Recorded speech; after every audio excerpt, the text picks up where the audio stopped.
but in the wake of this assassination attempt, here is Georgia Representative Mike Collins. Hadn't quite gotten the memo yet that what we're going to do is the unity thing. Oh, right. Mike Collins writes, the Republican district attorney in Butler County, Pennsylvania, should immediately file charges against Joseph R. Biden for inciting an assassination. Sure.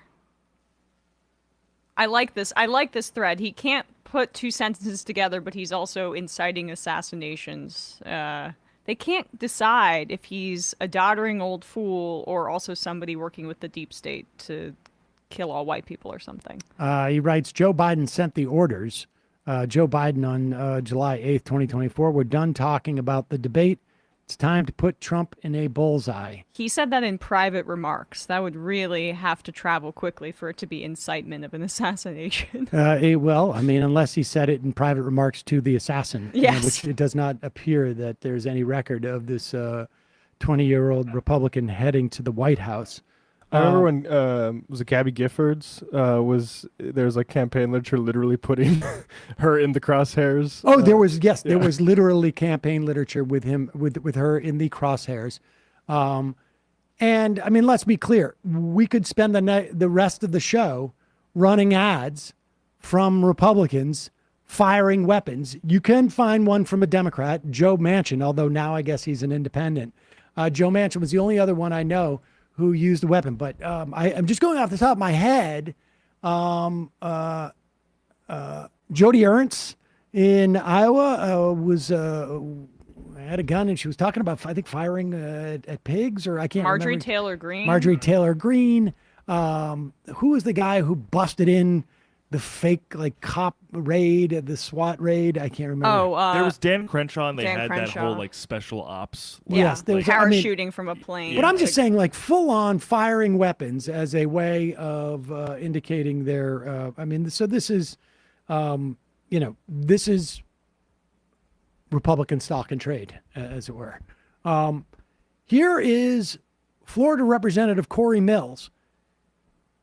And staying on theme with the Republican Party, that now, I don't know if people remember this, but there were real problems with the Secret Service going back to the Obama years. There was problems with Secret Service guys partying and missing Dan shifts. Bongino is a good example of there's those kinds of folks in the Secret Service. I mean, there was real problems with the Secret Service back then. So this has been a long-standing issue. And Obama's Colombia trip, there was a bunch of scandals with Secret Service in there. That's right. Dealing with prostitutes or something to that effect. I can't remember the details off the top of my head, but they're going to shoehorn their core brand proposition into this. And the person going to do that is Congressman Corey Mills of Georgia, Georgia's 10th district. Is when you go in and you're actually able to prevent an incident, not react to an incident. Even if you would have left a law enforcement officer's patrol car in that parking lot with the lights on, that could have been a deterrent. But when you have nothing that is actually showing force protection, you're encouraging this. Look, I'm not sure about who the individuals are on the individual detail Secret Service, but I can tell you under this Biden administration, the one thing I've seen is massive DEI hires. And I can tell you, when you primarily go after DEI, you end up with DIE. So when you have these counter snipers waiting until 8 rounds are fired, they're out there basically workshopping their DEI talking points. He was so proud of that too. So the anagram, the easiest anagram of all time.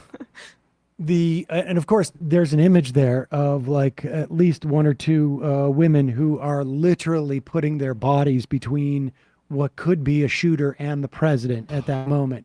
But it is impressive that in this instance, without knowing any details whatsoever, will automatically blame it on the hiring of apparently black people and women. Literally women in the workplace. They have such a giant propaganda coup, and they pivot to women in the workplace on it. I didn't see one non-white person in the Secret Service protection in the footage that I saw. I'm sure there could be somebody, but Well, look into like the first black guy who was in the Secret Service if you want a little rabbit hole. But go ahead. Anna. okay, but no, I mean, there's really nothing to add except maybe they will single out that woman. Now it's going to be interesting to see if they continue with that.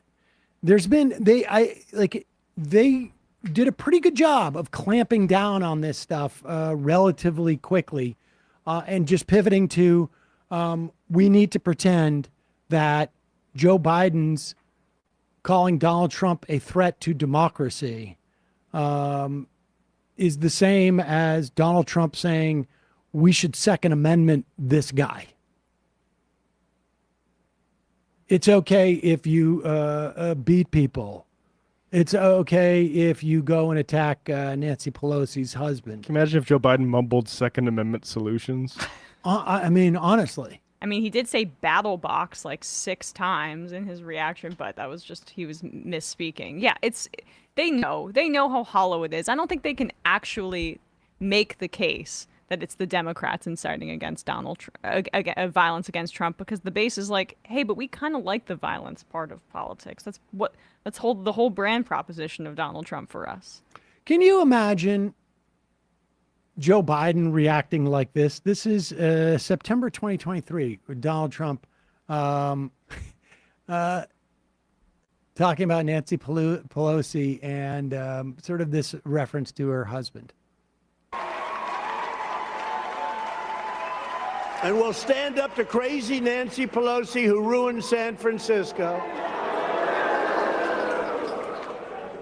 How's her husband doing, by the way? Anybody know? They're laughing. It's a laugh line. That's amazing. As a reminder, someone broke into Nancy Pelosi's home looking for her, motivated in part by Trump's rhetoric, with a hammer, and beat her husband, who is in his 80s, over the head with a hammer. And he's trying to say it's the other side that's inciting political violence? I mean, come on. Come on. Do we have Donald Trump Jr.'s Halloween costume? I don't know if we have that. But it was basically like a pair of underwear and a hammer, and he said he was going as Nancy Pelosi's husband. I mean, can you imagine if Hunter Biden posted something like, I don't know, a bloody costume with a bloody ear, and going like, I'm going as the Republican nominee or something like that. I mean, it would be. Yeah, this was his Yeah, post. this is it. A hammer and a pair of underwear, because that's how her husband was found in his underwear, because he was in his home and somebody broke in with a hammer to kill him and his wife, potentially. And lastly, we don't have to speculate on the nature of this political violence back in October of 2020. You may recall this, where Trump supporters in trucks tried to ram a Biden campaign bus off of a Texas highway. Now, we know they're Trump supporters because of all the flags that are hanging out of What tipped there. you off? It is hilarious. And they're literally trying to... I'm about to run out of gas, which I'm sure some of you would love. Shit, look at that! Oh my Just crushed it. god! I mean, they're literally ramming him off the road. So that just gives you a sense of what what we're looking at when you hear people start to both sides this in terms of rhetoric. Hey folks, don't forget to hit the subscribe button and check out our daily show. We do it every day at 12 p.m. Eastern for about 2.5 hours. We even take phone calls. You should check that out.